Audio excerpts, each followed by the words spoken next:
The majority of millennials and Gen Zers think you have to win the lottery to afford a home. And is the government penalizing people with good credit scores? Let's get into it. Let's play. That first number up is 42. A new Zillow survey found that younger generations still believe homeownership is an important part of the American dream, but that they'll never be able to afford it. In fact, over 50% surveyed think that they would have to win the lottery in order to afford a home, and 36% said that they would give up social media in order to magically have the down payment necessary to buy a home. And they think that they have to come up with 20% or more down, and this just couldn't be further from the truth. My real estate agents watching this know this, but if you just happen to casually stumble upon this video, listen, stop and hear this message and share it with your friends and family. You can buy a house with less than 20% down. You can put as little as 3% down if you're a first-time home buyer, and if you meet certain income limitations, you can put nothing down.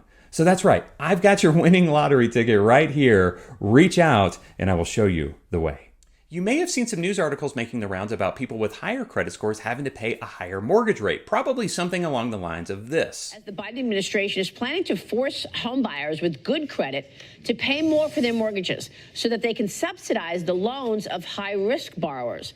Experts reportedly estimating that good credit buyers could pay about $40 additional a month on a $400,000 mortgage. The rule is set to go into effect on May 1st. And while that's partially true, it's not the entire story. The FHFA, or the Federal Housing Finance Agency, who administers conventional mortgages, not to be confused with FHA or the Federal Housing Administration, recently made some changes to the way your credit score will affect your interest rate. And it used to be simply this: if you had a 740 score, you'd get the best rate. If you had a 620 score, you'd pay the highest rate. And there were tiers in between. Now, you need a 780 score to get the best rate, and a 620 score will still get you a higher rate, but not as high as it used to.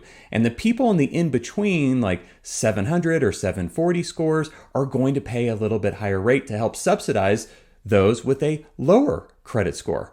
And while this is helpful to people with lower credit scores, it's more affordable and it will help them get into homes, it hurts those with 700 or 740 scores. So great for lower credit scores, dumb for people with 700 or 740 scores. So it's a really terrible solution to a real problem. We need people with lower credit scores to be able to buy houses, but this ultimately isn't the right solution or the way to do it. This is your government at work, folks. Now, mortgage rates did end a little bit lower than they started the week, which was fairly consistent with last week. We've seen them in this mid 6% range for a few weeks now, and this is what I've been saying for the month of April. Not a lot happening to move us up or down one way or the other. Stay tuned for May. That's when we do expect to see some nice improvements. I'm holding true to my predictions. Stay tuned to see if I'm right. If you're wondering about my sling here, I broke my clavicle. Watch my video last week for the entire story.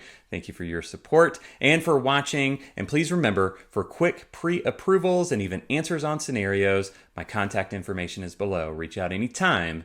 We are here to support you.